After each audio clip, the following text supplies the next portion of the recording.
निवासी हमारे police line वाले बाबू जी की तरफ से ये 11 रुपए का पुरस्कार है। कमेटी की तरफ से कौन सा धन्यवाद, लेकिन कैसे वो चीनी ले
ये आ गए हमारे कौशल बाबू। जी हाँ, कौशल बाबू शिवगढ़ के निवासी, सब जानवर थे मास्टर के गौए थे।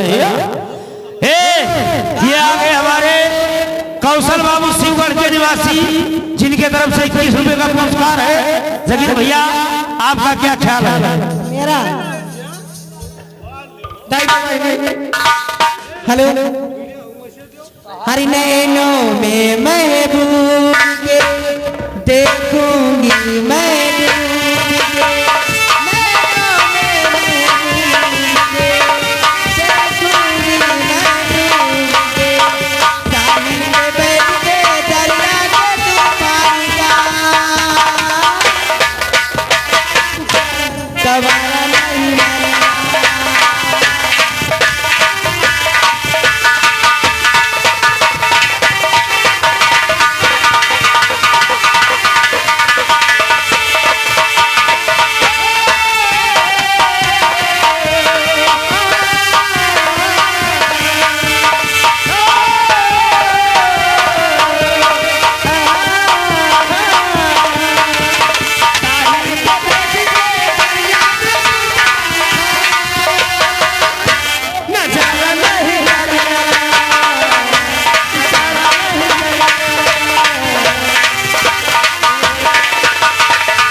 ये आ गए हमारे तिलक राम गौतम भैया।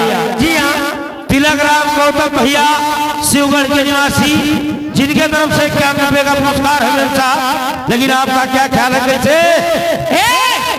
उन्हें देंगे? Hello hello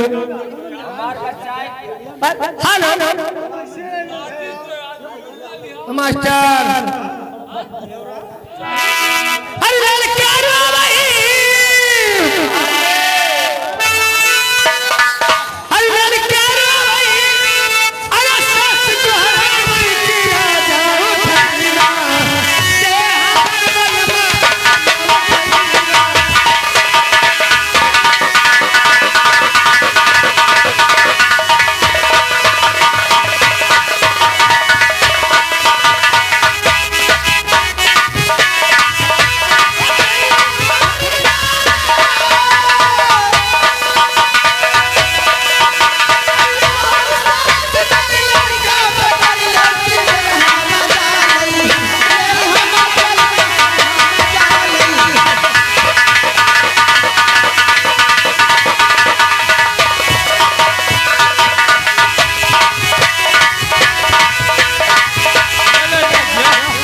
hello hello hello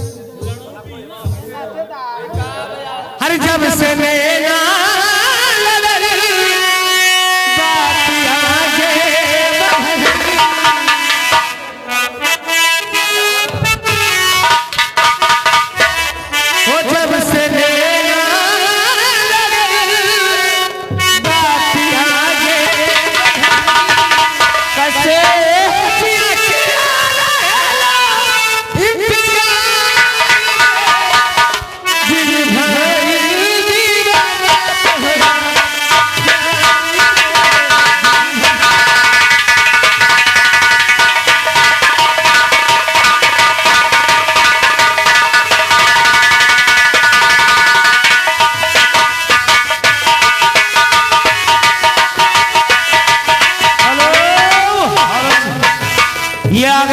Mishri Lal Gautam साहब, मिश्री लाल गौतम साहब शिवगढ़ के निवासी, जिनके तरफ से 11 रुपए का पुरस्कार है।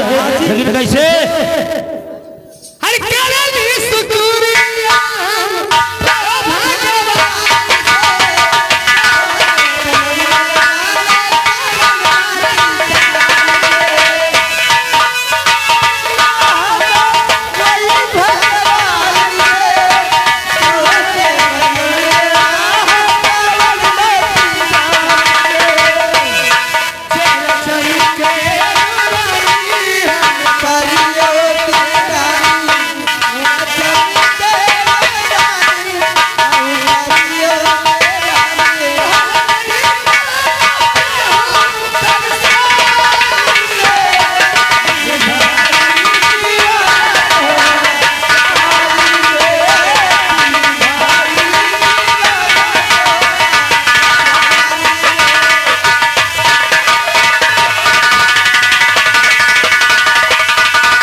भैया माइक सही कह दो यार। हेलो ए माइक वाले भाई, हमारे साउंड सर्विस से मेरा हाथ जोड़ करके गुजारिश है कि भैया माइक सामने वाला सही कीजिए, बराबर आवाज नहीं आ रहा यार। हेलो ए भैया, ए एक बात याद आएगा। कार्य भैया हाँ जी कहिए।